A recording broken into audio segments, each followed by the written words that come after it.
Jefferson Lerma deal is closing in, and also Hudson Odoi. Let's talk about it because it seems like Palace may be interested in him, but would he fit into Palace? And more, as always, make sure to send in your questions as well. And let's get started with Palace news.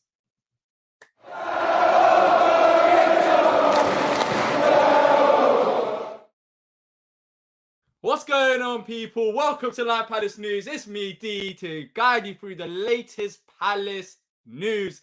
There's been a few stuff going on today.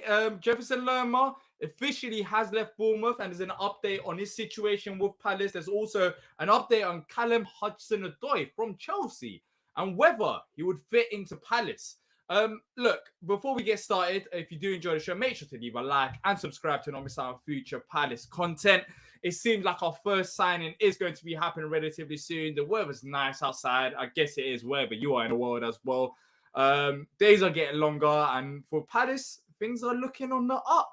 For now, anyways, nothing has officially happened, but for now, I'll be honest, in the last few days, ever since the season has ended, there's been a lot of positive news rather than negative news. I've been happy with the sound of things and how it's going as well. Look, let's get started with the first bit of news, and that is on Jefferson Lerma. As you can see from the title, it seemed like he's closing in. It is closing in at Palace.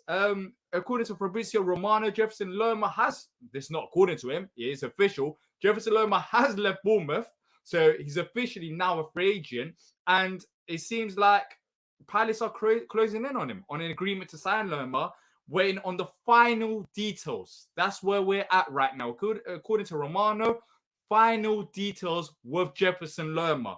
So it's a question of when, for me anyways, right now, rather than if. The final details, he has left. He's officially a free agent as well.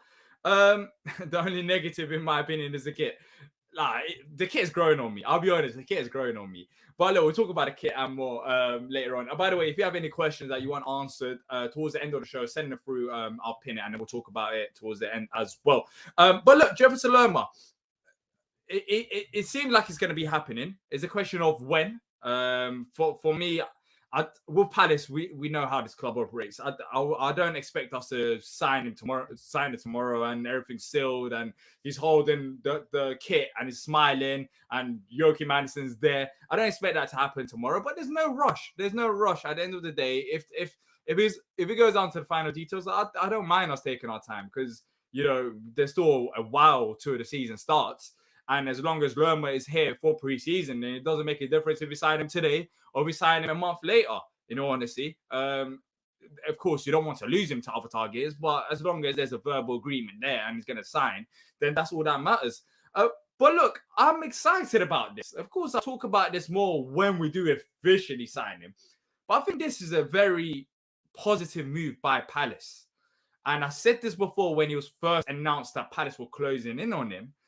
When I think it was reported, on the final day or before the final day of the season. And now that it's actually happening, now that he's actually left Bournemouth, I've been thinking about it. And look, I've said this for a long time, and many of you that watch Back of the Nest will know this. I don't think we need about 10 players. We don't need that kind of summer, especially for first team players. And the key areas that we need to strengthen is the midfield. Midfield 100%, the right back position and striker. But I think it's clear and obvious. You guys know that, I know that as well. So that's not a shocking news.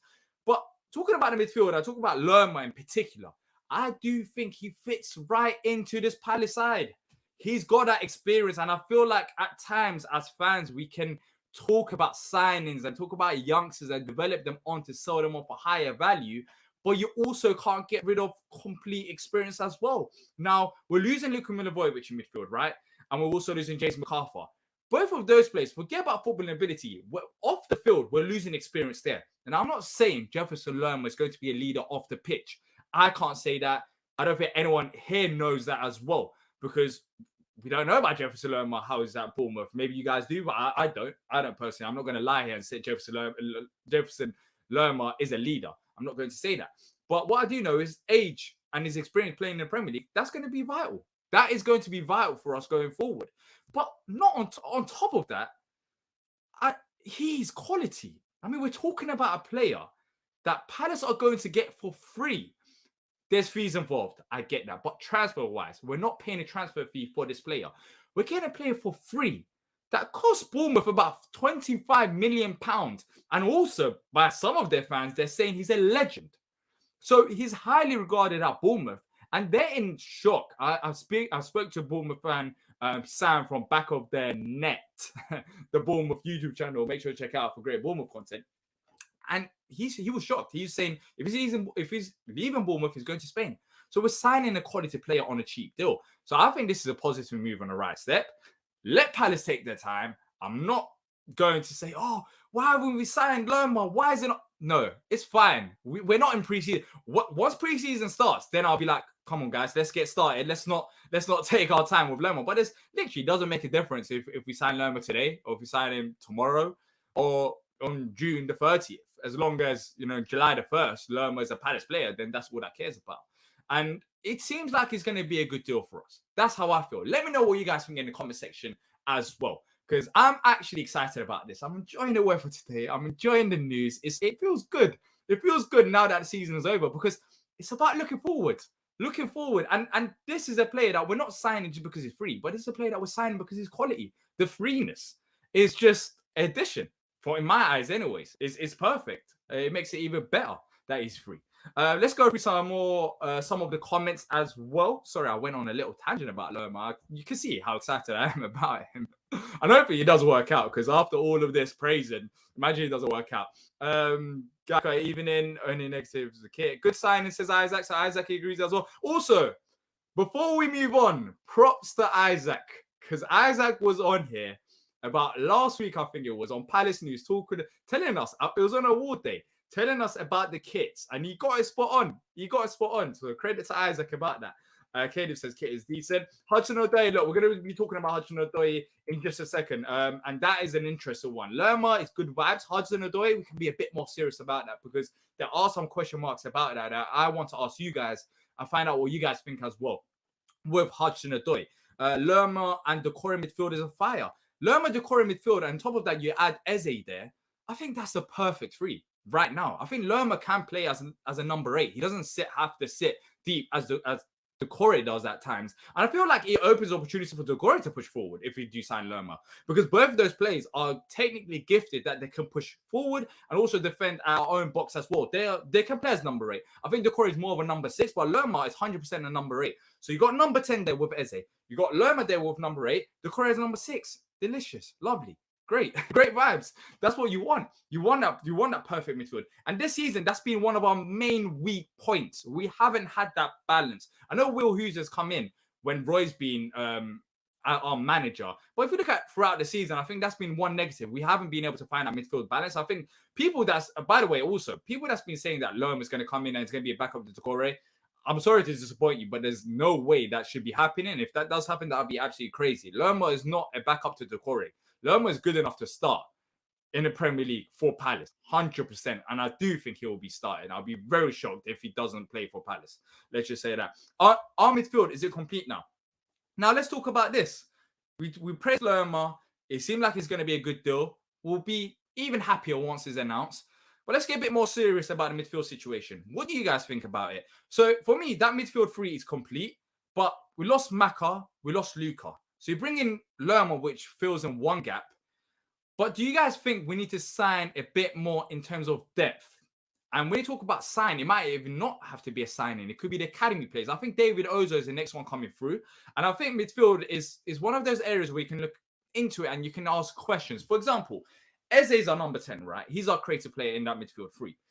Now, if Eze is out injured, who is that next creative player in that midfield? Now, potentially, Elise could play that. We've seen that under Patrick Vieira. Elise he can play there, but is that his position? No, I don't think so. Elise's position is out wide. There's a slight weakness there. And I think as the number 6 position, I think Ozo could potentially do a decent job coming off the bench, but I need to see him in pre-season, even though he looks solid for the academy. But what do you guys think? Do you guys think we need to sign more midfielders? And if so, what kind of midfielders do you want to see at the club? Or is it a case of promoting some of the youth? Because, Lerma is all great.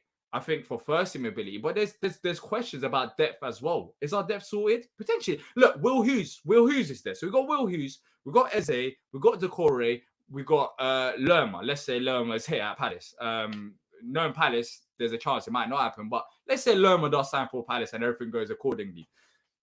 We've got quality four midfielders there, and I think Will Hughes is a very good backup option. But I think what that midfield is lacking right now, without being too spoiled, is maybe a bit more creativity as our backup. I just don't think we got that. I'm looking at our bench right now. Maybe let me look at the chat.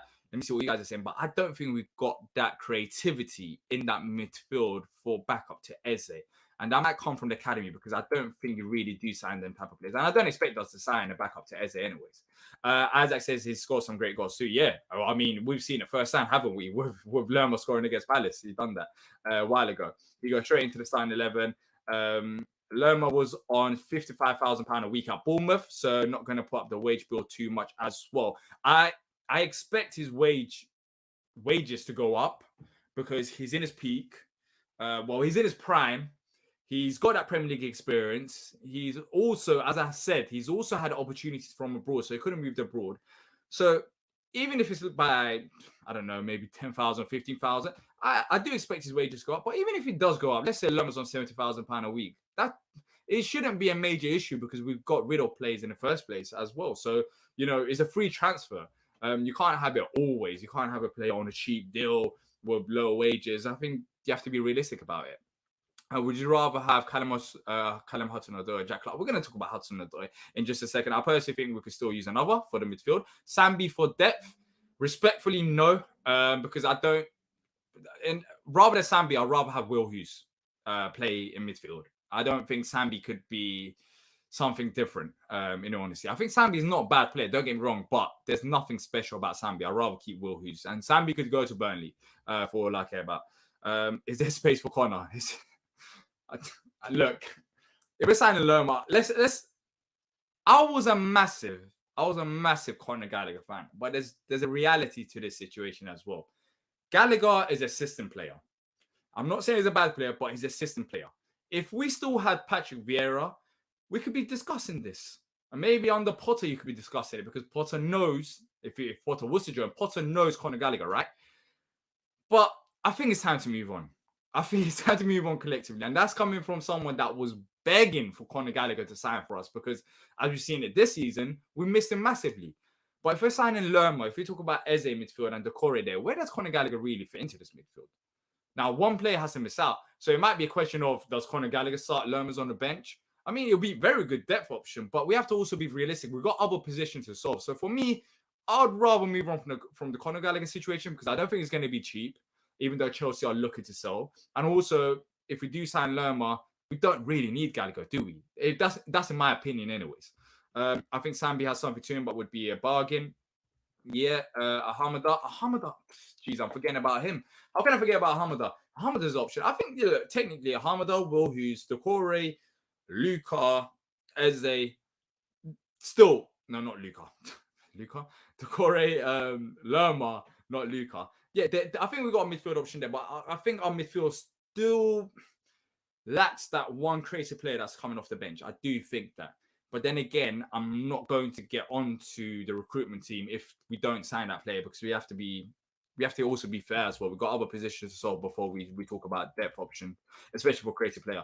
It'll be on 70,000, I think. I refuse to get too invested until I see the photo of the player holding shirt. It's so frustrating when the deal gets hijacked at the 11th hour and you forgot to add there by West Ham. But yeah, West Ham also after Lerma, but it seems like Palace are leading the race. And look, to be fair, if Declan Rice leaves, then maybe there's an opportunity for Lerma there. But I think Lerma to Palace makes a bit more sense for his career as well. And I'll be surprised if we lose him to West Ham. I think we're at this stage now where we have to be serious. We've seen it with the recruitment in this past season or this current season, however you want to see it, that we just have to be a bit more serious. We can't keep delaying these deals to soak every bit of money. If we want the player, sometimes you just have to pay up. It might be £5,000 or £10,000 more than what we expect in wages, but sometimes you just have to pull the player because other clubs will be interested. So I'm not really that worried about West Ham or any other player coming, but I get it, Mitch. I get it because we're talking about Palace here, And we've seen in the past, players are literally on the way to Palace until we see a picture of them holding another kit. But yeah, I think Lerma will happen. I'll be very surprised if it doesn't. Like I said, I agree. Lerma will get an increase in wages, but not crazy money. Maybe what Luke was on. Yeah, I agree. Striker should be our priority. Lau Gallagher still.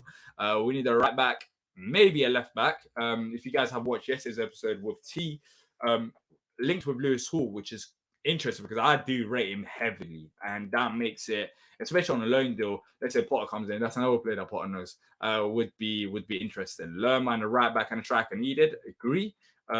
Especially for first team, but depth options, I think that we need a bit more than that if we're looking at depth. But for first team ability, yes. Connor will go to Newcastle. Let him go to Newcastle. And I think it might suit him there as well because they need depth options. They got Champions League football, FA Cup, League Cup, Premier League. So they probably do need that. And, let them pay for Conor Gallagher. I don't think it's a bad play. He probably will be a success at Newcastle. But again, Lerma, I don't think we need him. That 30 million not spent in January was for Connor and was agreed by Chelsea. Lost to Junior, so decided not to let him go. That's interesting. Well, you can look in hindsight and say that we maybe got lucky about that because, if we're signing midfielder on a free and we still got that £30 million, which was for a specific player that we're probably not going to get now because we're getting Lerma, then you might look at other ways and say, well, we might have got lucky with that because now we can spend that £30 million on a right back or striker because the right back position is the most interesting one and striker is not going to be cheap either. So, yeah. Well, look, let's move on to the second bit of news. I didn't think I'll speak about Lerma this much. But, yeah, it seems like it's going to happen, people. We'll see, of course. It hasn't been finalized, but Fabrizio Romano saying the deal is literally on its final details. So, hopefully, sooner rather than later, we see him holding a Palace kit and we can talk about it in more detail about where it fits in. Let's talk about a report from London World, which said the following, that Crystal Palace are keeping tabs on Callum Hudson Odoi's future at Chelsea, with the forward set to be assessed by new Chelsea manager Mauricio Pochettino before a decision is made. Talk to me, people. Hudson Odoi, what are we thinking about this? The first thing that came into my head, forget about where he's going to play, whether it's going to be a starter or Wilf replacement, wages. Wages.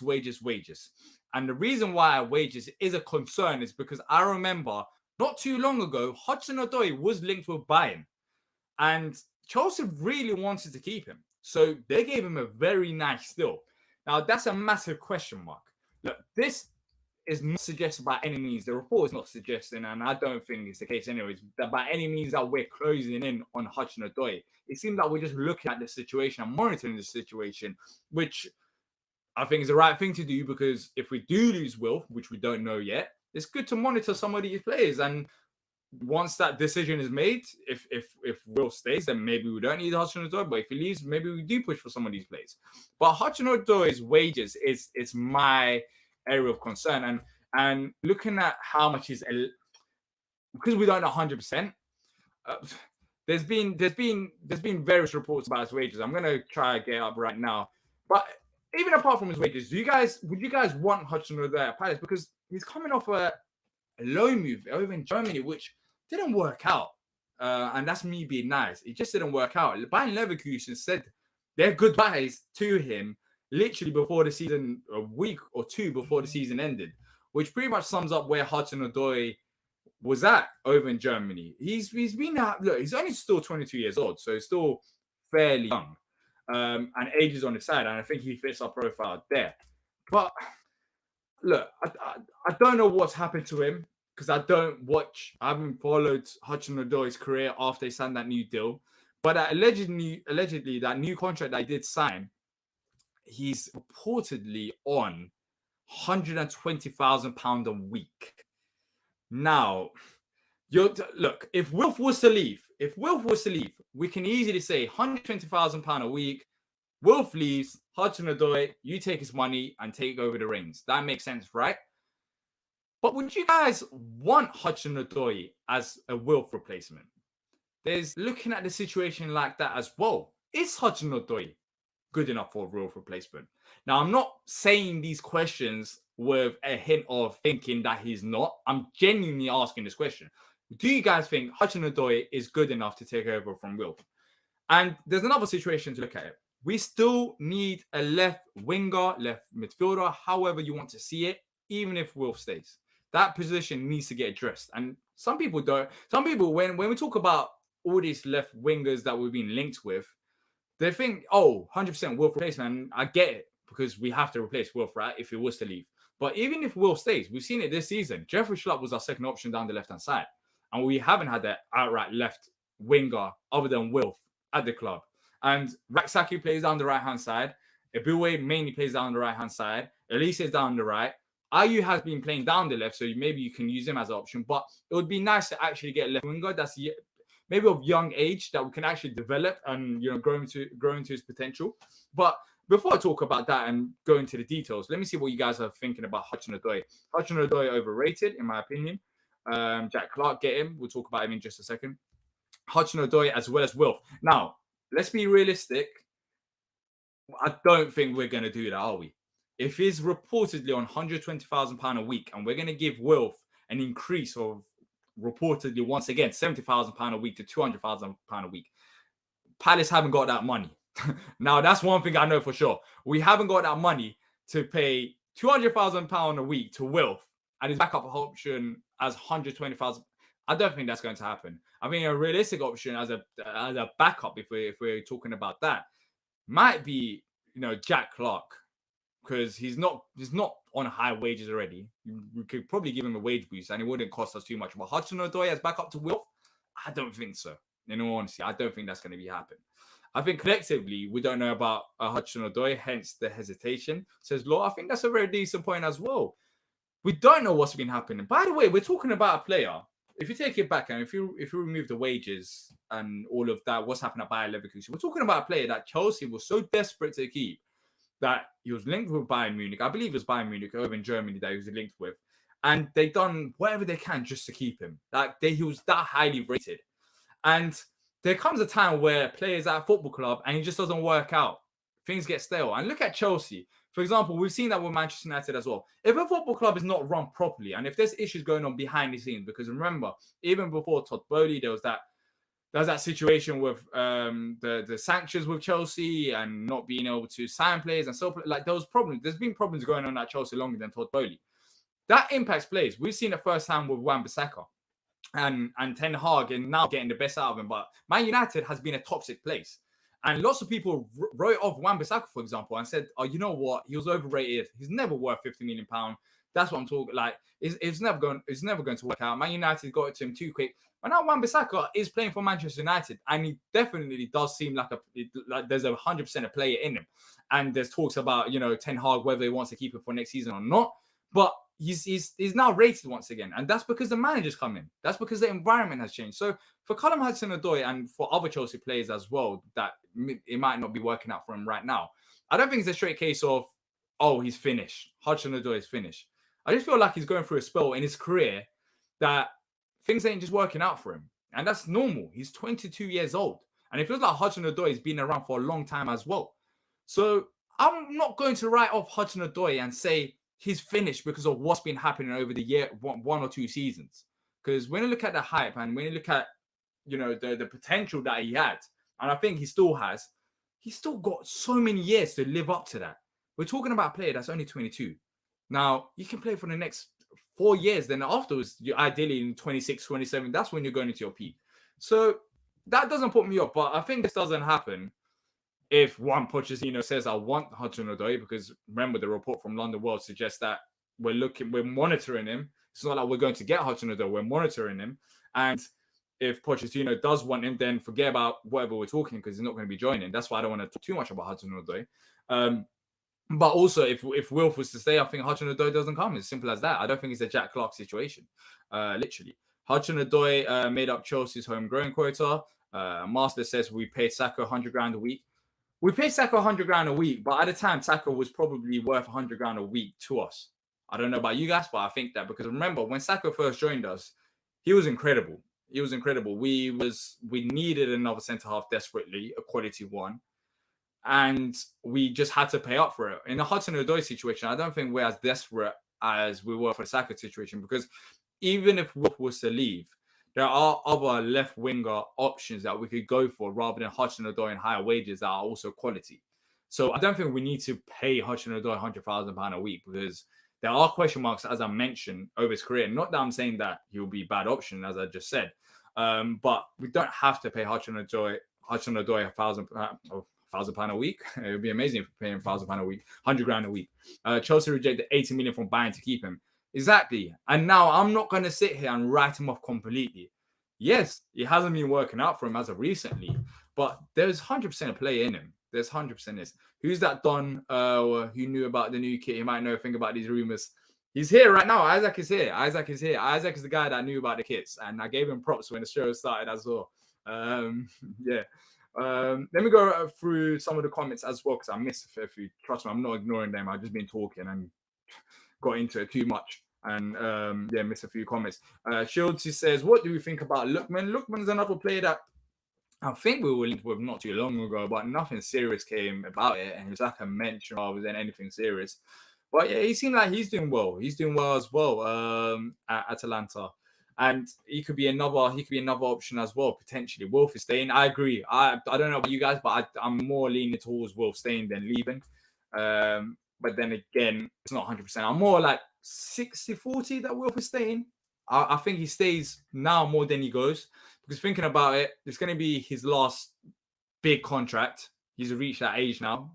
And if he's after money, which I don't think that for 1 second that he wouldn't be, because there's no bad thing that when players are after money, because you have to remember, after the contract, Wolf is going to be 34, 35 years old, and he's not going to earn that much. So he has to look after his family, and he remains around his family. I think £200,000 a week, staying around his family in South London, I think that might just, make him stay here rather than move on, unless he gets another good deal from other clubs, which I doubt it. I don't think anyone's going to pay that much for Wilf, especially now that he's picked up a few injuries as well, and there's question marks there.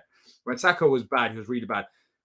And there's a comments going on when Saka was really good. When Saka was good, he was really good. And I think that sums up Saka. I'll be honest, when Saka was on the ball, my heart, skipped the beat a few times, I'll be honest. Not that he was bad on the ball, but he just was that guy. If there's a guy that you could describe that looked like he was on something whilst playing football, it's Saka.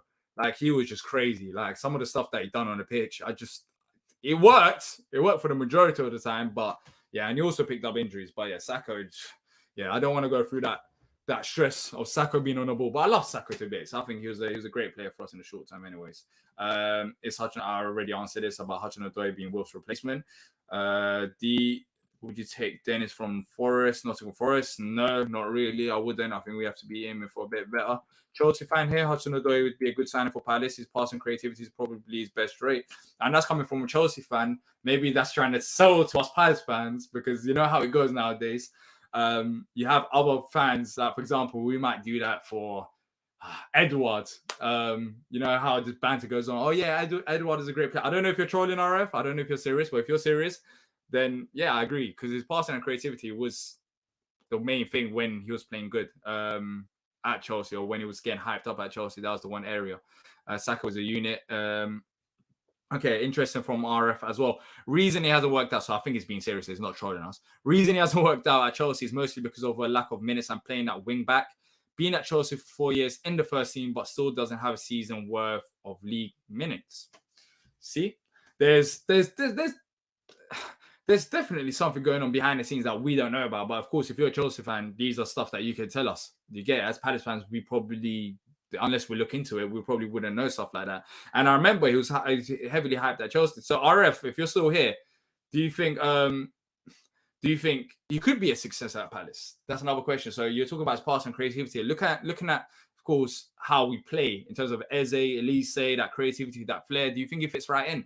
Because even with the Wilf situation, when Wilf is fit, I would have liked to see it happen more often. I think if you have a creative left winger and a creative right winger, and you got Eze coming through the middle, it's just going to be hard for teams to defend that, because you can't send two players onto a certain side to mark out, for example, Callum Hudson Odoi. Then you leave Elise open, or you leave Eze open. So do you think in that system where he maybe has a bit more freedom one-on-ones, do you think he could fit into Palace? Because I think that's the more situation that will end up likely happening if he does play for us. For 10 million, Hudson Odoi would be a great piece of business. Just need him to take a pay cut. So talk about 10 million T. I haven't actually seen a figure. I don't know if you guys have, but I don't think I haven't heard of anything about £10 million. That's another good question. How much would Hudson Odoi actually cost Palace? Now, I guess Chelsea are trying to get rid of players, right? With Pochettino coming in, so you would expect us to be able to get a deal. But yeah, that should be interesting. D, where you at with Mateta? Would you rather he got a permanent transfer? Would you rather he got a permanent transfer away? I know you prefer Edward. I'll be honest, 100%. I prefer you got a permanent transfer away. Nothing against JP. If you're talking about business terms, it's just I don't think he's good enough. You get it? I don't think he's good. He scored some big goals, but I don't think he's good enough or consistent enough. And by the way, I used to prefer Edward, but I think they're both just as bad for different reasons. So I'd prefer they both moved away, literally. £18 million. So I don't know if that's the actual figure or not, but people saying 10 to 15. Look, people also say 40 to 45 million for Gahey, but we know he's not worth that much. So I wonder what the actual figure is around it. Because we might be underrating him a bit. Maybe they want a bit more for Hudson Odoi. Do you think Gahey will stay at Palace? A few rumours that he might leave soon. I personally think he's a must keep. I'll be honest. If Palace want to go and spend big, not ideally, but we are going to have to sell one of Elise or Gahey or Eze. One of these players will have to leave. But that's if Palace want to spend big. I don't think we're at that stage that we need to sell Gahey because we don't need that many players. I'd rather, if we get Lerma on a free deal, if we had that £30 million, let's say from January that we haven't spent, so we managed to sort out a striker and a right back, I'd rather run it up with the same team that we have right now on top of that, 3 additional players and go for it next season. That's what I would prefer to do personally because I just want to see the potential. I want to see the squad achieve something. I think this squad at times can be overrated depending on how you're viewing things. I'm not saying they are top 6. I don't think we've got a top 6 squad. But I do think we've got quality players to go on a good cup run or maybe potentially win like a Carabao Cup if we do sign additional players. So I would like to keep them for one more year. And if it doesn't work out, and let's say we don't progress and we don't get European football top half, then I think the following summer, I think it might be worth selling Gahey. But right now, I'd rather keep him and, build on what we have at the current moment of time. But saying that, I think if one of those was to leave, it will be Gahey. And it makes sense because one is you get decent money. Well, we should be getting decent money from Mark Gahey. And 2, right now, when you look at our situation, we've got Chris Richards as a backup option. So Chris Richards can slot right in. So we've got that position solved. And thirdly, even if it's not Chris Richards and we have to get another centre half, which I think we do, there's more options out there right now that we could get that gives me a bit more comfort. The likes of Bella Kotchap. I would take Bella Kotchap if we sold Gahey. And I don't think he's on Gahey's level, but I don't think it'll be a massive drop-off as well. And we can use that money to reinvest. So either way, I think it's a win-win. But that's for this season. Next season, if we sell Gahey, I don't know what options will be out there. But yeah, I'd rather sell Gahey than the likes of Elise, as it stands. But I love Gahey to bits. I think he's a brilliant player. But yeah, if you had to sell one of them, then it'll be Gahey. £10 million quoted here and a few other articles I've seen interesting. £10 million, I'll take him. But then again, £10 million, £120,000 a week, it might be a bit tough. It might be a bit tough for Palace, especially if Wolf stays. So I don't think that will happen. I think they'll all say for one more season, then Gahey leaves. Yeah, Daniel, I agree as well. But look, people, if you're enjoying the show, make sure to leave a like and subscribe. It takes a second of your time. Helps us out massively. Hudson Odoi would be a successful shot at Palace if it fits the profile of your other forwards perfectly. Give him a striker to feed and your assist for fun probably be about £15-20 million. Yeah. Look, that's the biggest problem with Palace. We don't have the striker. And Elise's, I don't think people will understand this. Elise's got 11 assists. Whilst our strikers have been, I know he's got a few of them assists to Eze, but he's got 11 assists whilst our strikers have been Edouard and Mateta. Do you know how crazy that is? Imagine we had a proper striker that could contribute as well as hold up play, maybe score a few goals here and there. At least he's probably getting more assists, which is absolutely crazy to me at Palace. But yeah, look, the squad, the potential. And also, if you get another right back, at least he's getting probably more assists as well. Because you're going to have another threat going down the right-hand side. Which Elise and which Palace don't have right now. Is pretty much Elise down the right-hand side. I know Joe Ward is solid. I know also Nathaniel Klein can put in a shift. But if you get an attacking right back, teams have to figure that out. Like, who do we pick up? Elise or Sacha Bowie, for example? I'm not saying he's joining Palace. He has that debate. Do you get it? But right now, it's easier for teams to defend against Palace or against Elise. Saying that, he's still getting 11 assists on the heads. which is crazy. My girlfriend said Elise looked like growing into a man this season. He's growing. If you guys haven't done so, make sure to watch our season review show that we done. Me, AJ, and Patrick, and we spoke about most improved players. For me, it's Elise, because Elise, as he's got 11 assists, people won't know this, but especially neutrals, but he's been fantastic defensively. He's grown into that role, that he's a reliable right winger for Premier League club, especially for Palace, where he can track back and he can attack. Maybe the one area that he needs to improve on is maybe his goals and his shot. But I think that'll come naturally. Like, we can't. He's never going to be the finished product like this at this age. If he was, then he wouldn't be at Palace. I wouldn't mind sending Elise or Gahey if there's a plan to replace him, but we're Palace fans, so we know that ain't the case. Gay's composure on the ball is impressive. His passing ability is close to Anderson's. Gahey can still learn a lot from Joachim as well. I think Joachim is being underrated. And are any of your family members Palace fans? No one is. Family ain't really into football, in all honesty. So yeah, I'm just out here by myself. Going through the struggle. Elise is so underrated defensively, helps out. Exactly, that's what I just said as well. But look, people, in 7 minutes time, I'm gonna be on BBC Radio London, giving my recap on the season so far. So if you have the time, make sure to tune in on that. So as a result, I'm gonna have to end this live here. But Lerma seemed like we're reaching the final details according to Fabrizio Romano.